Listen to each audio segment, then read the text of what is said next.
آئیے دوستو، ہم اب فن خطابت کی آخری کڑی اور اپنے سب سے اہم پروگرام کی طرف چلتے ہیں۔ شاید شورش کاشمیری نے کسی ایسے ہی خطیب کے بارے میں کہا تھا، میرے قلم کی آب میں انشاء بالکلام، میرے قلم کی آب میں انشاء بالکلام، میں ہوں ظفر علی کے تلمس کا خوش اچی، وافر ہوا ہے مجھ کو خطابت کا باقپن، چنتا ہوں گفتگو میں خیالات کے نگی۔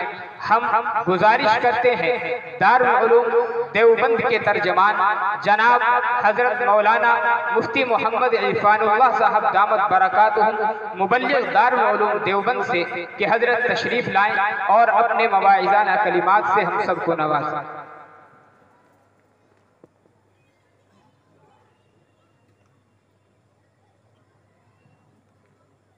درود شریف پڑھیں۔ اللہم صلی علی محمد النبی الامی وعلی آلہ وصحبہ اجمعین۔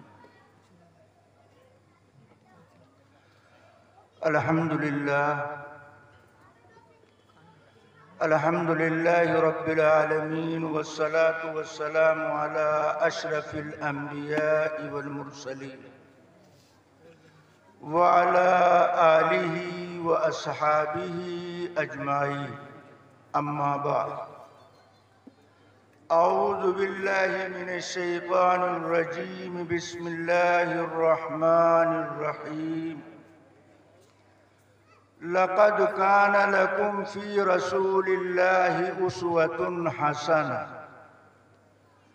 وعن أبي هريرة رضي الله تعالى عنه قال قال رسول الله صلى الله عليه وسلم إن الرسالة والنبوة قد انقطعت، فلا رسول بعدي ولا نبي بعدي، أو كما قال عليه الصلاة والسلام۔ صدر گرامی، علماء کرام، حاضرین جلسہ، پردہ نشین، خواتین اسلام، محبوب خدا پے کرے انوار کے آگے، محبوب خدا پے کرے انوار کے آگے، اسنام گرے سید ابرار کے آگے، ہر شخص جھکا وقت کی تلوار کے آگے، تلوار جھکی احمد مختار کے آگے صلی اللہ علیہ وسلم۔ اللہ تعالیٰ کی مہربانی، اس کا احسان و کرم ہے کہ آپ اس مدرسے کے اجلاس میں بہت دیر سے تشریف فرما۔ آپ نے قاری صاحب کی اوٹ سے قرآن کی تلاوت اور شاعر اسلام سے نعتیہ حمدیہ کلام اور پھر حضرت مولانا دامت برکاتہم کا ایک خطاب سماعت فرمایا۔ میں نے مناسب سمجھا کہ مولانا نے جو گفتگو شروع کی ہے اسی کو کسی نتیجے تک پہنچایا جائے، اس لیے میں نے قرآن کی اس آیت کی تلاوت کی اور مضمون کے لیے آیت کا سہارا لیا۔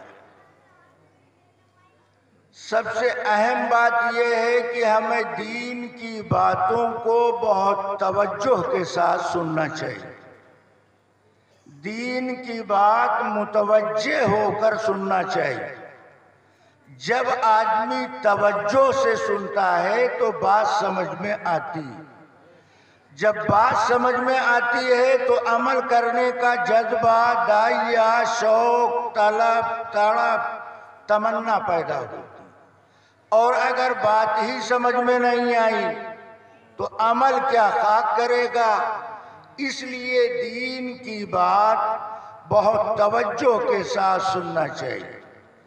پھر قرآن اور حدیث کی بات، اللہ اور رسول کی بات اگر بغیر توجہ کے سنی جائے تو سننے کا اجر مل جائے گا مگر عمل کرنے کا موقع میسر نہیں آئے گا، اس لیے بہت توجہ سے سننا چاہیے۔ محمد الرسول اللہ صلی اللہ علیہ وسلم کی بیویاں ایک مرتبہ اللہ کے نبی کے پاس جمع، یعنی ازواج مطہرات امت کی مائیں نبی کے پاس جمع ہیں، اور نبی سے ایک سوال کیا کہ اللہ کے پیغمبر آپ یہ بتائیے کہ آپ کی بیویوں میں سے سب سے پہلے انتقال کس کا ہو؟ اللہ کے نبی نے جواباً ارشاد فرمایا کن اطول یدن، جس کا ہاتھ لمبا ہوگا اس کا انتقال پہلے ہوگا۔ نبی کا یہ جواب سن کر نبی کی بیویاں آپس میں ایک دوسرے سے اپنا ہاتھ ناپنے لگی۔ کوئی دیوار سے ٹیک کر کے ہاتھ ناپ رہا ہے، کوئی لکڑی لے کر کے ہاتھ ناپ رہا ہے۔ ہاتھ نپول سے اس بات کا پتہ چلا کہ نبی کی بیویوں میں حضرت سودا کا ہاتھ سب سے زیادہ لمبا، مگر انتقال سب سے پہلے حضرت زینب کا ہوا۔ تو نبی کی بیویاں پھر جمع ہوئیں کہ ہم نے اللہ کے نبی کی بات کا صحیح مطلب نہیں سمجھا، ہم نے ہاتھ کی لمبائی سے گوشت ہڈی والے ہاتھ کی لمبائی سمجھا۔ اگر گوشت ہڈی والے ہاتھ کی لمبائی مراد ہوتی تو سب سے پہلے حضرت سودا کا انتقال ہونا چاہیے، حالانکہ سب سے پہلے حضرت زینب کا انتقال ہوا۔ معلوم ہوا نبی کے فرمانے کا کچھ اور مطلب ہے۔ تو نبی کی بیویاں دوبارہ جمع ہوئیں۔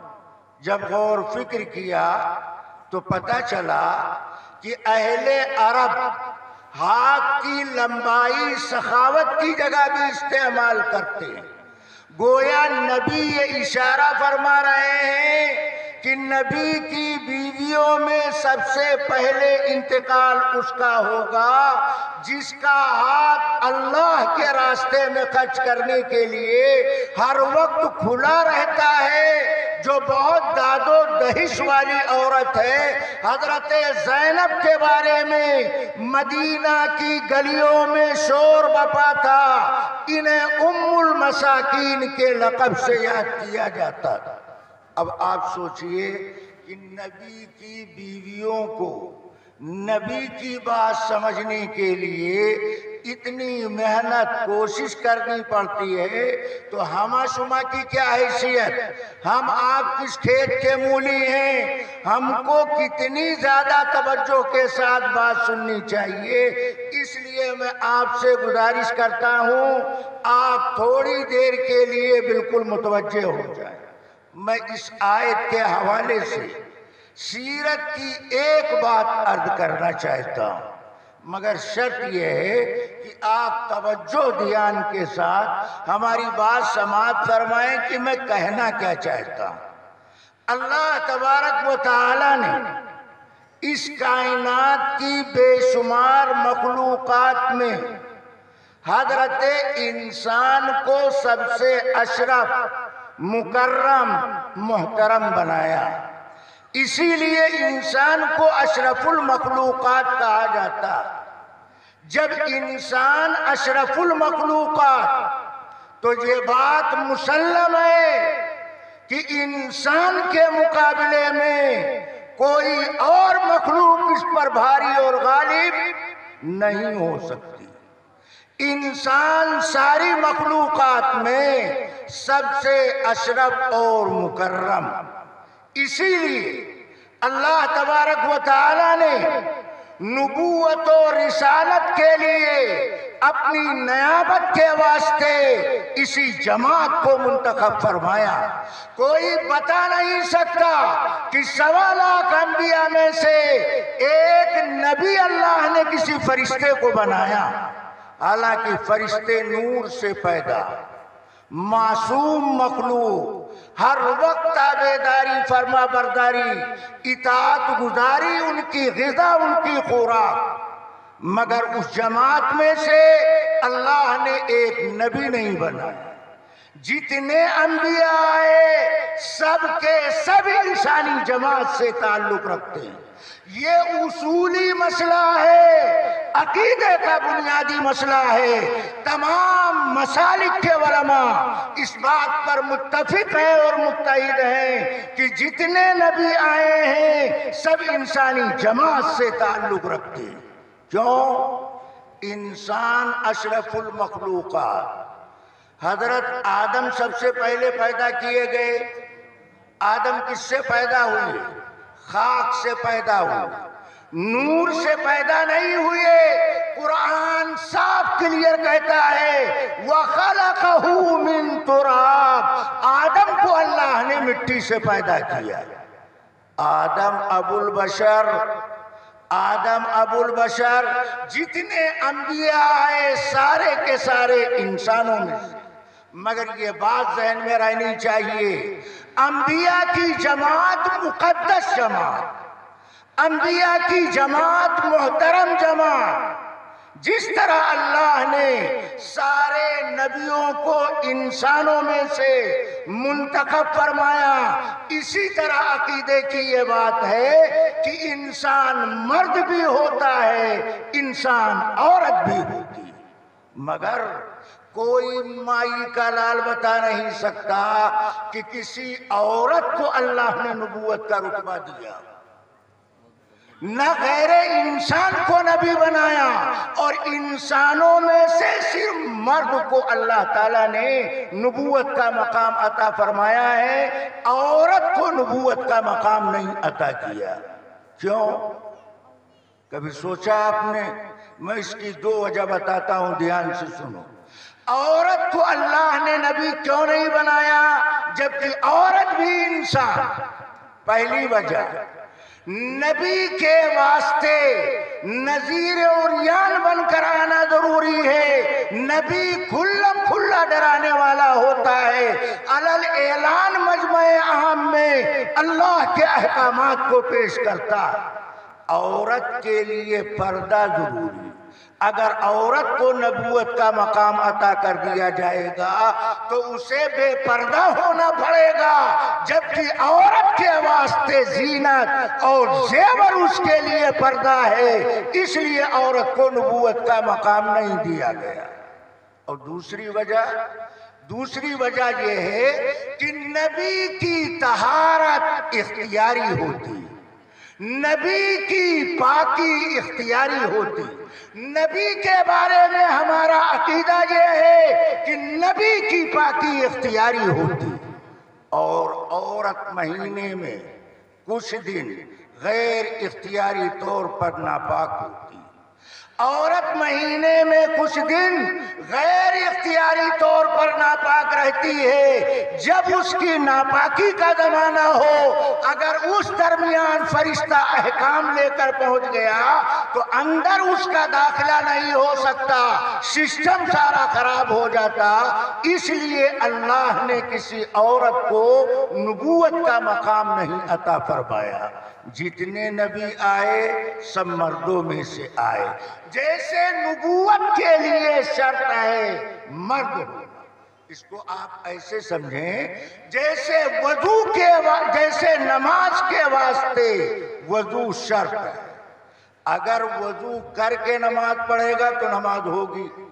وضو نہیں کیا اور سجدہ لمبا کیے جا رہا ہے، رکوع لمبا کر رہا، قیام قاعدہ لمبا، ایک رکعت معتبر نہیں. کیوں؟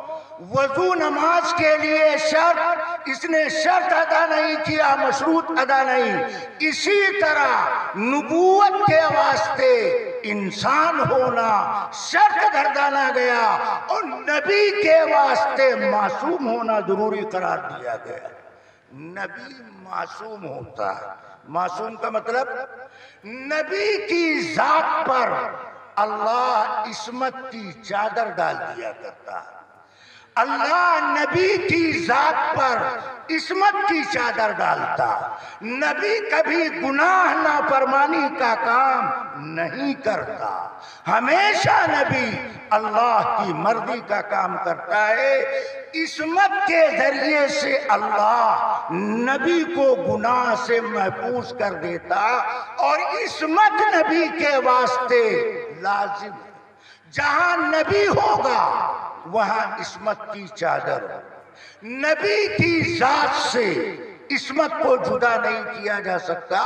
علماء جانتے ہیں لازم کی تعریف یہ ہے ما یوجد فیہ ولا یوجد فی غیری، جو اس کی ذات میں پایا جائے اس کے غیر میں نہ پایا جائے. جیسے لیمو کے لیے ترشی لازم، برف کے لیے ٹھنڈک لازم ہے، کریلے کے لیے کڑواہٹ لازم ہے، شہد کے لیے مٹھاس لازم ہے، برف کے لیے ٹھنڈک لازم ہے. لیمو سے ترشی کو نکالا نہیں جا سکتا اور مٹھاس کو شہد سے الگ نہیں کیا جا سکتا اور کڑواہٹ کو کریلے سے جدا نہیں کیا جا سکتا. اسی طرح عصمت کو نبی کی ذات سے الگ نہیں کیا جا سکتا. اب آپ کے ذہن میں ایک سوال آئے گا. اگر سوال نہ آیا ہو تو میں سوال بھی بتاتا ہوں، جواب بھی سناتا ہوں. اکیلے نبی کی ذات معصوم نہیں، ہم تو فرشتوں کو بھی معصوم مانتے ہیں. ہم تو نابالغ بچے اور بچیوں کو بھی معصوم مانتے ہیں. اسی لیے مکتب میں پڑھنے والا بچہ جب کوئی غلطی کرتا ہے اور حافظ صاحب اس کو ڈانٹ دیتے ہیں تو صبح صبح اس کا باپ حافظ صاحب کے پاس آ کر کہتا ہے حافظ صاحب آپ نے اس معصوم بچے کو ڈانٹ دیا. یعنی گلی والا بھی یہ جانتا ہے کہ چھوٹے بچے معصوم ہوتے. اب سوال یہ پیدا ہوتا، ایک طرف انبیاء کی جماعت معصومین کی، دوسری طرف ملائکہ کی جماعت اور تیسری طرف نابالغ بچے اور بچیوں کی جماعت. ان میں کس کی عصمت بڑی ہوئی؟ تو اہل سنت و جماعت کا عقیدہ ہے کہ انبیاء کی عصمت کا مقام فرشتوں کی عصمت سے بڑا ہوا. کیوں؟ دلیل اس کی کیا ہے؟ دلیل اس کی یہ ہے کہ فرشتہ سونا چاہے سو نہیں سکتا، کھانا چاہے کھا نہیں سکتا. فرشتہ یہاں سے وہاں اپنی مرضی سے آنا جانا چاہے نہیں آ جا سکتا ہے. اگر فرشتے کو نبی بنا دیا جاتا تو روزہ افطار کرنے کا طریقہ اللہ کے بندوں کو کہاں سے معلوم ہوتا؟ بھوکے کو کھانا کھلانے کا اجر و ثواب ایک عام مسلمان کو کیسے معلوم ہو سکتا تھا؟ فرشتہ بے شک معصوم ہے، مگر فرشتے کی عصمت آپ اس طرح سمجھیے جیسے ایک نوجوان لڑکا دیکھنے میں ہٹا کٹا جوان خوبصورت، اس کے ماں باپ نے کہا سلمو اب آپ کا نکاح